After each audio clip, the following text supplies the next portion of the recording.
बिस्मिल्लाहिर्रहमानिर्रहीम, अस्सलाम वालेकुम। मेरा नाम सैयद फैसल शकील है। बलूचिस्तान के हवाले से बड़ी खबर है। बलूचिस्तान के अंदर इस वक्त जो धरना मस्तूम के अंदर जारी है वो डॉक्टर महरंग बलोच की रिहाई के हवाले से है। और आज तकरीबन 2 हफ्तों की लिटिगेशन के बाद बलूचिस्तान हाई कोर्ट ने फैसला तकरीबन जुमेरात वाले दिन महफूज किया गया था और उससे पहले भी 10 दिन दिए गए थे। और जुमेरात के बाद जुम्मा, हफ्ता, इतवार, पीर, आज बलूचिस्तान हाई कोर्ट ने महरंग की रिहाई के हवाले से इनकार कर दिया गया है। जो आईनी दरखास्त डाली गई थी कामरान मुर्तजा साहब की तरफ से, अली अहमद कुर्द साहब थे, साजिद साहब थे बलूचिस्तान नेशनल पार्टी से, वो सारे पेश हो रहे थे कि महरंग को रिलीज किया जाए और उनके साथ बलोच यकजहती कमेटी के दीगर मेंबरान जो हैं उनको रिलीज किया जाए।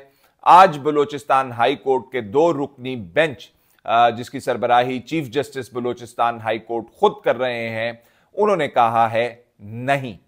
ये नहीं क्यों कहा गया है? क्योंकि जो दरखास्त डाली गई थी उसमें 3 MPO के तहत जो महरंग बलोच की गिरफ्तारी चैलेंज की गई थी, जिसमें maintenance of public order ordinance है, जिसमें निज़ामो नस्क के हवाले से, इंतशार फैलाने के हवाले से, अगर अमन व अमान के हवाले से खदशा हो तो इस कानून के तहत जो है, अंग्रेज के बनाए हुए कानून के तहत, इसमें आप लोगों को गिरफ्तार कर सकते हैं। और इसी के तहत महरंग बलोच की गिरफ्तारी जो है वो अमल में लाई गई थी। और ये गिरफ्तारी इनिशियली जो है 30 दिन तक की होती है, उसके बाद हुकूमत को इख्तियार होता है कि वो इसको बढ़ा दे। तो बलूचिस्तान हाई कोर्ट ने जो इनकार किया है, उस इनकार के अलावा उन्होंने कहा है कि दरखास्त गुजार जो है अप्रोप्रिएट फोरम के पास जाएं महरंग की रिलीज के लिए। तो मेरा ख्याल है अप्रोप्रिएट फोरम इसमें शायद डिप्टी कमिश्नर साहब होते हैं, इंतजामिया होती है, जिसके पास आप एक रिप्रेजेंटेशन दायर कर सकते हैं या एक दरखास्त दायर कर सकते हैं कि मुझे गलत अरेस्ट किया गया है और मुझे रिलीज करें। अब एक वो रास्ता है, महरंग बलोच और दीगर बलोच यकजहती कमेटी के जो मेंबरान हैं जो गिरफ्तार हैं, जिसमें बीबर बलोच हैं, बीबो बलोच हैं और दीगर रहनुमाएं, कि वो इंतजामिया के पास जाएं, या फिर कामरान मुर्तजा साहब या दीगर वकला हैं जो उनके, वो सुप्रीम कोर्ट ऑफ पाकिस्तान आ सकते हैं महरंग बलोच की रिलीज के लिए, रिहाई के लिए, कि बलूचिस्तान हाई कोर्ट से हमें जो है वो रिलीफ नहीं मिला, इसलिए सुप्रीम कोर्ट जो है वो हमें रिलीज करे। और ये मेरा ख्याल है आइन के आर्टिकल 184(3) के तहत शायद दरखास्त दायर की जा सकती है। जो अहम मामला है इसके अंदर वो अब कुछ मुझे इसमें बहुत ज्यादा कॉम्प्लिकेशंस, पेचीदगियां नजर आ रही हैं, क्योंकि जो उमूमी तौर पर हाई कोर्ट्स जो होते हैं ऐसे केसेस के अंदर जिनमें सियासी नौयत के मामलात हों, और सरदार अख्तर मेंगल साहब जो धरना दिए बैठे हुए हैं वो कह रहे हैं कि ये सियासी मामलात हैं, उनमें हाई कोर्ट्स इंटरवीन करती हैं और जो लोग बंद किए जाते हैं हुकूमत की तरफ से उनको रिलीफ देती हैं, उनको रिलीज करती हैं। लेकिन इतनी देर लगाने के बाद, इतने सोच विचार करने के बाद बलूचिस्तान हाई कोर्ट इस नतीजे पे पहुंचा है कि महरंग बलोच को रिलीज नहीं किया जा सकता। और एक क्या ऐसे शवाहिद हैं जो बलूचिस्तान हाई कोर्ट के सामने रखे गए हैं जिसकी बुनियाद के ऊपर महरंग बलोच को रिलीज नहीं किया जा रहा? आपको याद होगा कि हाल ही में पाकिस्तान पीपल्स पार्टी के जो बलूचिस्तान असेंबली के मेंबरान हैं उन्होंने ये इल्जामात लगाए थे, और इसके अलावा भी इल्जामात लगते रहे हैं महरंग बलोच के हवाले से कि इनका रवाबित जो है वो बलूचिस्तान लिबरेशन आर्मी BLA वालों से हैं।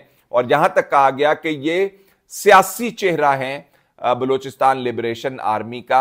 महरंग बलोच के हवाले से ये जो इल्जामात हैं, इस हवाले से आपको मैं ये भी बता दूं कि जो कोयटा सिविल हॉस्पिटल के ऊपर हमला किया गया था, या वहां पे धावा बोला गया था, बलोच यकजहती कमेटी के तहत एक प्रोटेस्ट ऑर्गेनाइज किया गया था, जिसमें लापता अफराद के लवाहकीनों को इकट्ठा किया गया, वहां पे लेके जाया गया, और वहां पे जो लाशें लाई गई थी, हुकूमत के कहने के मुताबिक वो लाशें जाफर एक्सप्रेस के हमला आवरों की थी।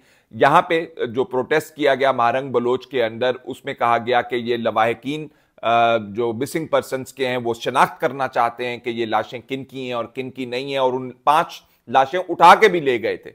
और इसमें पुलिस के जो अफसरान हैं उनका कहना यह था कि ये एक कानून के मुताबिक अमल किया जाना चाहिए था। इसमें एडमिनिस्ट्रेशन को अप्रोच किया जाना चाहिए था, उनसे इजाजत ली जानी चाहिए थी, पोस्टमार्टम होना चाहिए था। उसके बाद ये लाशें, अगर वो मिसिंग पर्सन या लापता अफराद के लवाहिकीन कहते कि ये हमारी हैं, तो उनको दी जानी चाहिए थी। आप कानून को फ्रस्ट्रेट नहीं कर सकते।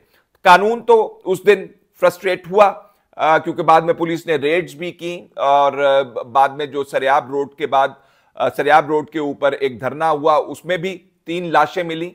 उन लाशों के हवाले से भी पुलिस का यह कहना था कि ये हमारी फायरिंग से नहीं मारी गई।